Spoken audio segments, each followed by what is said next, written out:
Welcome to the show, the CarCast, as I call it now. Everybody, thanks for watching or listening. Now, I want to talk today about the worst pro-abortion argument. And there are a great many to choose from. So this is it's pretty difficult to decide. There's a whole buffet, a just smorgasbord of terrible, awful, illogical, anti-science arguments, because every pro-abortion argument is bad. Not just bad morally, but also just logically unsound. But the worst one, in my view, is it's the one that you've heard a million times. You hear all the time that the baby isn't a baby, it's a fetus, it's a clump of cells, and it's not a real person. It is rather a potential person. The baby is a potential person. Now, you're not surprised, of course, that I would cite this as the worst argument because it's so common. But you may not expect why it is, in my mind, the worst argument. There's one thing in particular that makes this line of reasoning really, really stupid. And I want to explain what that is.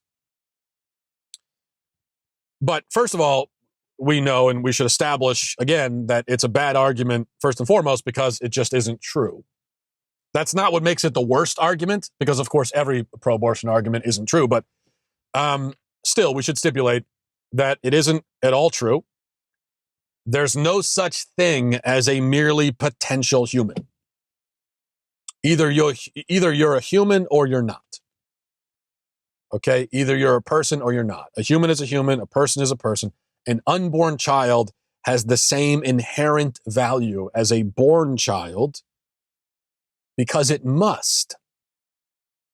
Logically, scientifically, philosophically, it must have the same value. Do you know why?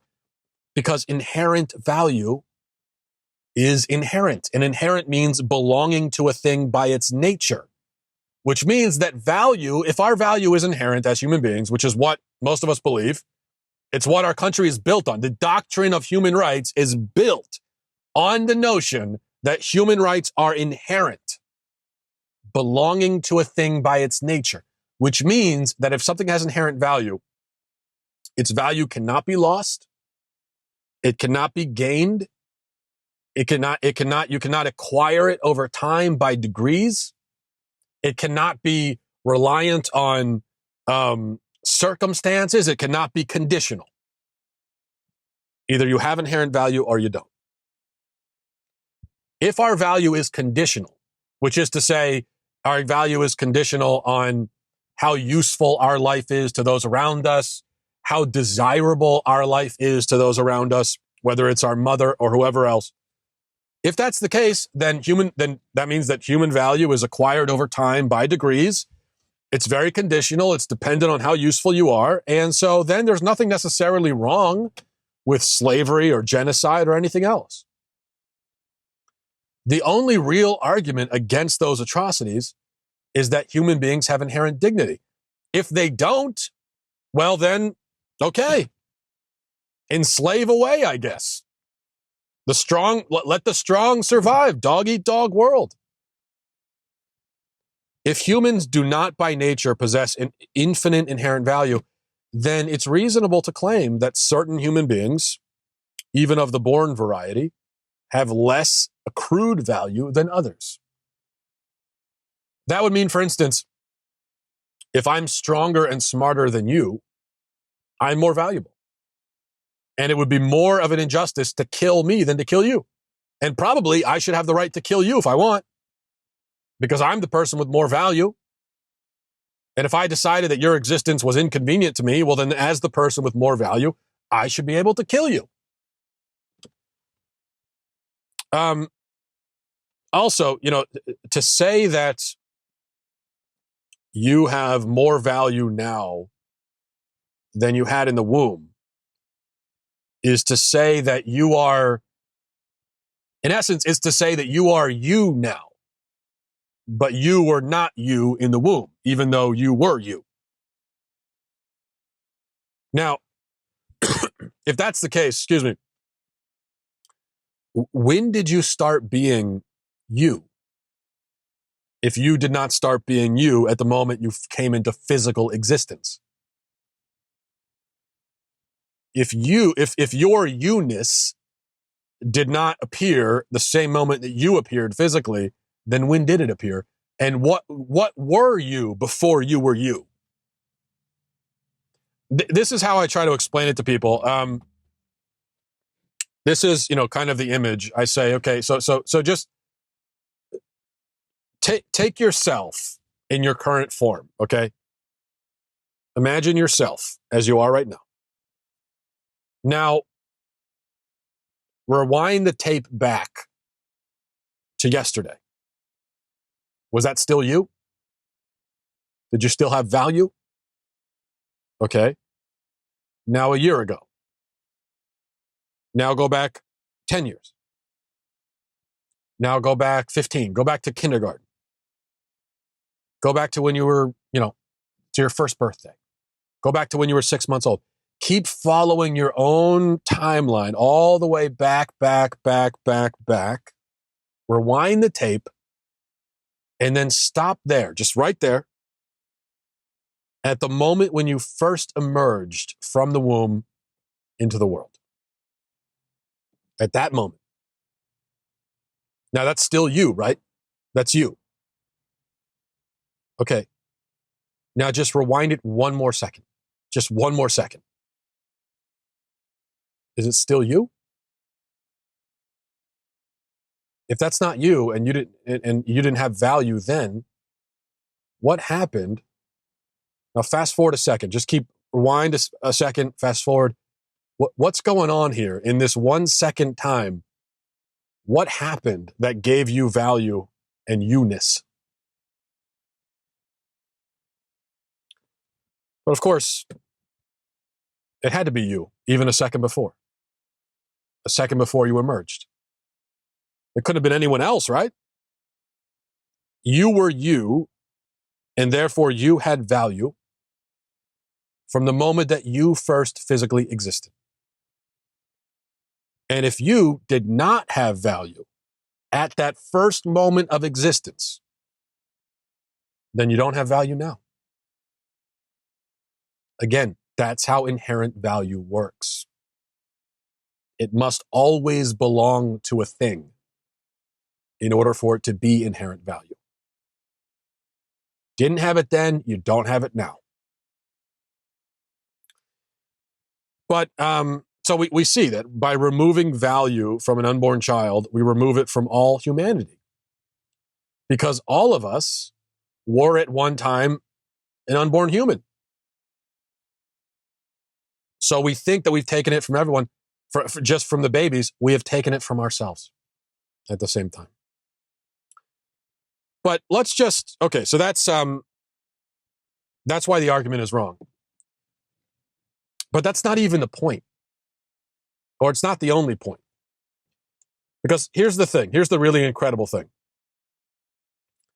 Even if I agreed that the fetus is merely a potential human, which I most definitely, emphatically, irreversibly do not agree. But let's just say, for the sake of argument, let's just say I did. Let's just say I gave you that. Let's just say I gave you the pro-abort. What if I just said, okay, fine, they're not people, they're just potential people, they're not fully people, fine.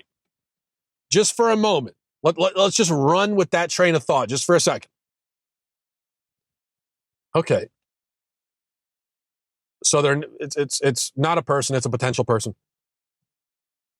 Wouldn't you still treat this potential person like it's the most valuable thing on the planet? Wouldn't it still be a great injustice and travesty to kill this life or this potential life, however you want to put it? See, the pro-abortion position, in order to get to the pro-abortion position, you have to make two giant, impossible, fantastic leaps. And the first leap is to declare that an unborn person is not a person. That is an impossible leap to make scientifically. The science doesn't support it. But even if I gave you a trampoline and I said, fine, go ahead and make the jump. I'll set up like a zip line so you can somehow make that massive logical jump. even if I did, when you land on the next platform, you're going to find you have a whole new jump to make. Because now you have to get from here, from it's not a person, to let's kill it. The two do not follow each other logically. They don't come hand in hand. Just because I agree, just for the moment, that it's not a person, doesn't mean I agree we should kill it.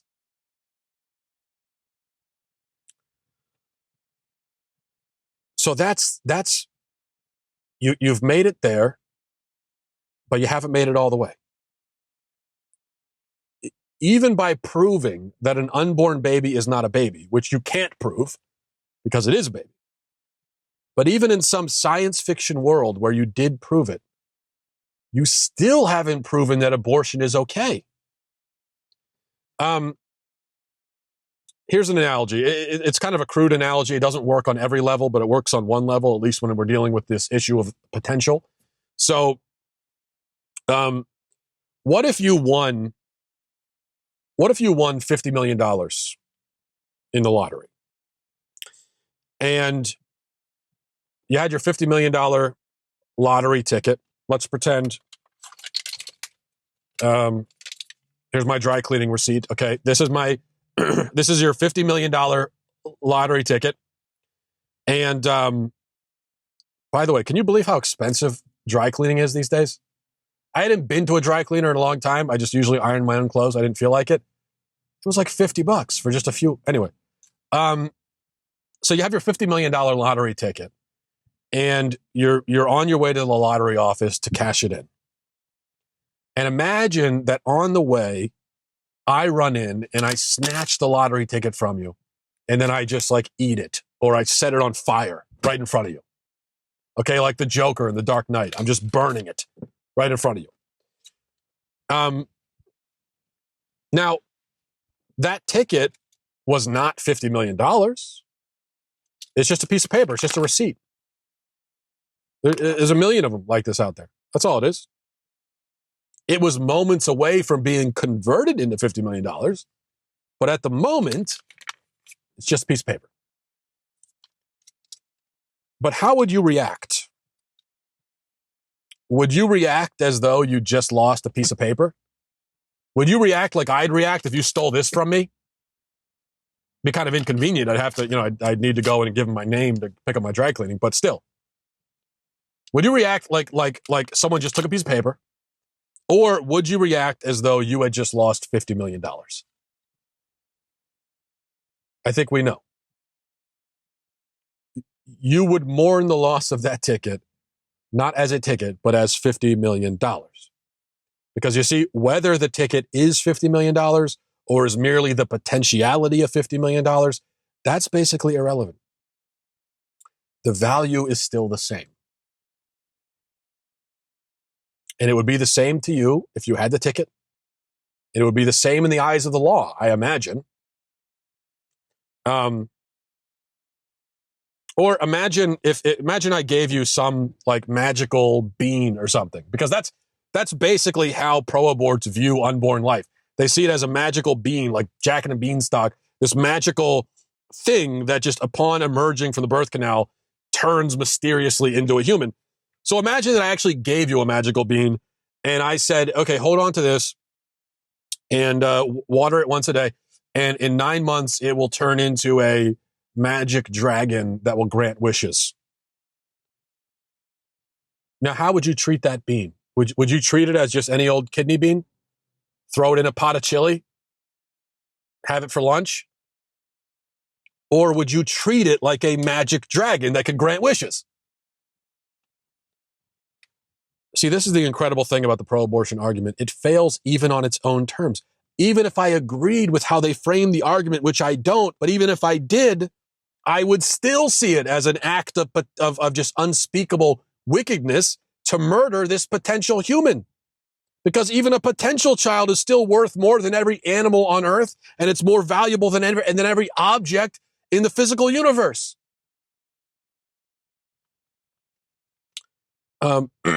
And I don't even need to use analogies of lottery tickets and magical beans. How about this instead? think about a bald eagle egg or an endangered sea turtle egg. Now, those are both protected by the law. It's illegal to do any harm to an eagle egg or a sea turtle egg. Although in the scientific mind of a leftist, that eagle egg is not really an eagle, it's just a potential eagle. The sea turtle egg, not really a sea turtle, just a sea turtle, just a potential sea turtle. Yet, if a pro-abortion person stumbled upon me, if they were walking down the beach and they came upon me and I'm just like stomping a whole mound of endangered sea turtle eggs, or if they came into my kitchen and I said, "Hey, I'm just cooking up some bald eagle omelets. You want one?"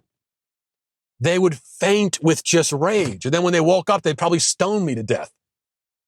And then they'd call the police and I'd be arrested while dead for doing this horrible thing. So in the case of a sea turtle or an eagle, they have no problem seeing how even a potential sea turtle is worth as much as a sea turtle, or a potential eagle as much as an eagle. Yet with a potential human, they say it's worthless, it's trash, throw it out. Doesn't make any sense. Even on their own illogical terms, it is still illogical. So there you go. All right, we'll leave it there. Thanks for watching, everybody. I'll talk to you next time.